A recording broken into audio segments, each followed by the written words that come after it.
참 재미있는 심리 실험 11번째 재미있는 심리 실험은 낙선하는 후보들의 공통점에 대한 실험입니다. 우리나라도 얼마 전에 선거가 있었는데요. 당선하는 사람도 있고 낙선하는 사람도 있었습니다. 당선하는 사람이 소수이고 낙선하는 사람들이 훨씬 더 많죠. 자, 그런데 낙선하는 후보들은 어떤 특징들을 가지고 있을까를 파악한다면 다음 선거에서 당선될 가능성이 훨씬 더 높아질 겁니다. 자, 그래서 낙선하는 후보들의 공통점에 대해서 실험을 해본 사람이 있습니다. 미국 펜실베이니아 주립대학교 해럴드 줄로 교수인데요. 이 교수는 1948년부터 1984년까지 미국에 있는 공화당, 민주당 당원들의 연설을 면밀히 분석했습니다. 그리고 이들이 연설하는 도중에 현재 미국의 자기 나라죠. 자기 나라 상황에 대해서 비관적으로 말하고 있는가, 보고 있는가, 자, 이러한 것들을 실험하고 분석을 했는데요. 비관적으로 묘사한, 더 많이 묘사한 후보들이나 또는 당원들이 결국은 선거에서 더 많이 낙선했다라는 결과를 찾아내었습니다. 전체에서 75%의 인물들이 낙선을 했다라는 것입니다. 즉, 연설을 할 때 지금 우리나라 경제가 점점 더 나빠지고 있다. 지금처럼 가게 되면 우리는 망하게 된다. 자, 이런 표현들을 사용해야 하는 후보들이 훨씬 더 지지를 덜 받았다라는 것입니다. 반면에 지금 현재는 나쁘지만 내가 하면은 이런 좋은 점이 생길 것이다. 우리나라는 역사적으로 훌륭한 뭐가 있다. 이렇게 하면서 긍정적인 비전을 제시한 후보들이 훨씬 더 많이 당선이 되었다라는 것입니다. 해서 낙선한 사람들의 75%는 비관적인 멘트, 네거티브를 발설했고 당선한 사람들은 대부분 포지티브한 긍정적인 메시지를 유권자들한테 던져주었다라는 것입니다.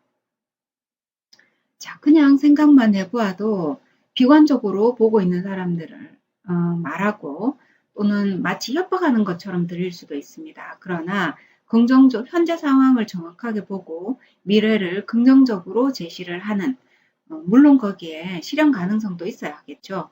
자, 그런 사람들의 이야기를 들으면은 당연히 설득이 좀 더 될 것 같습니다. 자, 이 해럴드 줄로 교수는 여기에서 그치지 않고 1900년부터 1944년까지 다시 선거 결과를 조사해 보았습니다. 역시나 이곳에서도 이전의 결과와 마찬가지로 비관적인 멘트를 유권자들한테 준 후보가 더 많이 낙선되었습니다.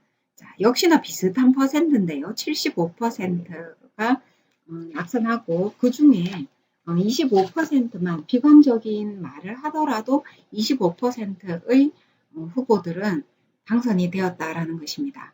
25%의 후보들은 아마도 협박성이 좀 낮았을 것 같고 그 다음 비관에 대해서도 정확한 근거를 가지고 유권자들한테 동의를 구하지 않았나 이렇게 싶습니다. 자, 이것은 단지 선거뿐만이 아니고 비즈니스라든지 우리의 생활 속에서도 적용할 수 있습니다. 한 가정 안에서 자녀들에게 너는 안 된다. 이렇게 해서 뭐 하겠니? 너 하는 게 없다. 잘하는 게 없다. 자, 이런 말들은 그 사람의 심리에 대해서 매우 강력하게 매를 가하고 있는 것이나 마찬가지입니다. 혼을 내고 있는 것이죠.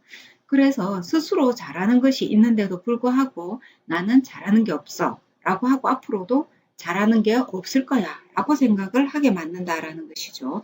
즉 사기를 꺾게 되고 심리를 우울하게 만들게 되고 의욕을 낮추게 되는 그런 말들이다라고 볼 수 있습니다.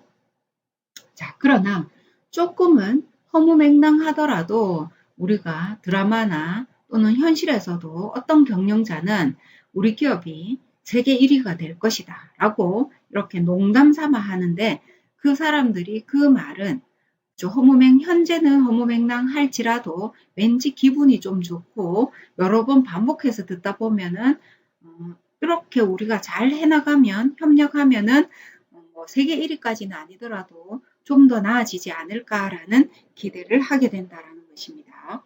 자, 이것은 된다 안 된다를 떠나서 말의 힘에 대한 부분입니다.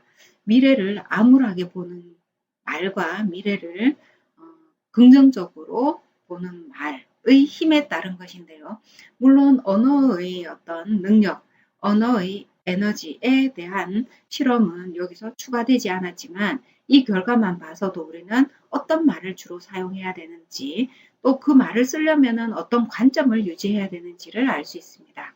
자, 여러분이 가장 가까운 사람한테 편하게 우리가 안 될 거야 라고 하고 잘못을 지적하고 하고는 있지는 않은지 지금이라도 그 사람의 긍정적인 면과 부정적인 면을 골고루 봐주고 긍정적인 멘트를 해줘야 할 때는 긍정적인 멘트를 아낌없이 주고 부정적인 멘트는 약간 강도를 낮추어서 그 사람이 깨칠 수 있을 정도로만 하면 되겠다라는 것을 이 실험을 통해서 알게 되었습니다.